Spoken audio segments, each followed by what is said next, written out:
Joining us on NC Continental Prime to discuss the legacy of Queen Elizabeth II, we have Professor John Ukemenam, a United Nations expert in African development, and Tom Hemsley, the head of Citizenship at Innes Secondary School in London. They join us to unpack this latest development.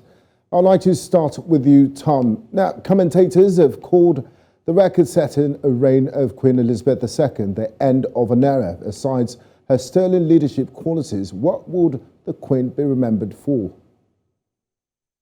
I think if you look at the Queen's long reign, and it is a very sad day in Britain, I think a lot of people are feeling very sad. But she was a cultural icon.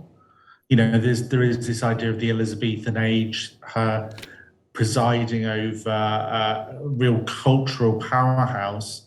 But at the same time, she presided over a changing Britain. If you compare the Britain of 1952 to the Britain of 2022, it is completely different. It's a lot more diverse, it's a lot freer, it's wealthier, it's also unhappier.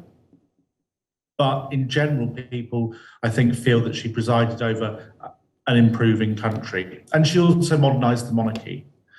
If we think that in the 30s, it was unusual for the king to be speaking on the radio, and yet during COVID, one of the first things that happened was the Queen spoke to the nation and gave a very moving speech. And so I think that really symbolises the way she's changed how the monarchy works in relation to the rest of Britain. Now, Tom, before I move to Professor Ukemenam, what's the mood like in England where you are? How are the people taking the news of the Queen's demise? I think for a lot of people, I mean, you know, I'm 31. The Queen was around for a long time before I was born. She's been around for the entirety of my adult life. And although obviously every life ends, we expect that. I think a lot of people are just a little bit disbelieving because she was a permanent fixture. She's on all of our currency. Her face is everywhere as the cultural symbol that I was talking about. And I suppose it's not necessarily a personal loss, although it will be for some people who hold her in the highest regard, and of course for her family and friends. But it's just the sense of something so familiar and in many ways comforting. She was a sort of symbol of stability for a lot of people. That's gone now. And Charles is reasonably well regarded, but I think that people have their concerns and they don't view him in as high regard as they did the Queen. So people are going to have to be getting used to it, and I think a lot of people are feeling quite sad. Now, Professor Ukemenam, the Queen is seen as an embodiment of a profound, sincere commitment to her duties. Her final public act was to appoint her 15th Prime Minister. What are some of her legacies that made her stand out? Sorry, thanks for inviting me. It's always a pleasure to speak about these things and to talk to your station. The Queen has been an icon, and what you have seen over the last 7 years is first-class country organizing its institution in a way that no other country has ever managed to do that. The Queen has been managed in a perfect way that you cannot see any wrongdoing. All you hear about her is how perfect a human being she is, and that is a legacy that has gone around. That is what everybody, most people do know about the Queen. So she's managed to grow the Commonwealth. Let's start with that. Once she took over in 1956, she's managed to grow the Commonwealth to 56 countries. She became the wealthiest person on the face of the earth, and she became the head of Commonwealth, where wealth is not common. These are some of the things which nobody tells you about. The Queen is largely loved and respected, and today, of the streets of London, you know, is like in tears And here also there is rain, so we don't know whether rain is forming part of the tears. But people are deeply, deeply sad because the Queen Elizabeth is much loved by the people.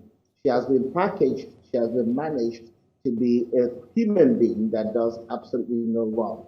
And that is the way the society, she has been sold to the society. That's the way she's been sold to the world. So it is quite difficult for anybody to find fault with anything she ever does. So the legacy is immense.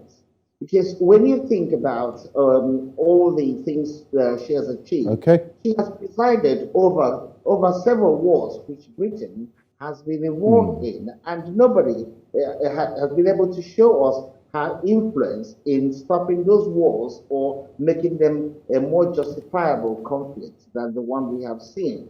So these are the other sides to it, which people don't talk about. But in all, back to your question, how people in UK actually received the news. It is sad because it was only 2 days ago that she was crowning the next new Prime Minister. Okay. Britain. Now, Tom, before I let you go, the Commonwealth is made up of 54 member states from Africa, Asia, Europe, and the Pacific, home to a total of 2.4 billion people. How will she be missed amongst the Committee of Nations, especially in Africa? Well, like I said, I mean, the 56 members, not 54, members of the African countries, you have to really look at them and see whether they have become more prosperous or whether they have become worse off. Obviously, in terms of pounds, shillings, and pence, you can say that those countries have improved. In terms of democracy, more of them have become more democratic. If you describe democracy in the terms of how many of them that goes to the pool. But when you look at the actual indexes, poverty level has gone worse in African countries. Crime has got worse in African countries.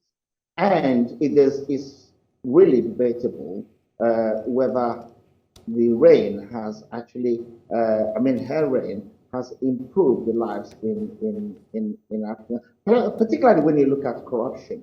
And corruption in Africa cannot fester without the assistance of the West. Okay. You cannot blame it on her, but she has an influence in controlling those. But then again, we do not know exactly what her influence can be, apart from the ceremonial ones which we are allowed to see. Thank you very much, Professor Joe Ukemenam and Tom Hemsley. Thank you very much for your time and thanks for joining us on NC Continental Prime tonight.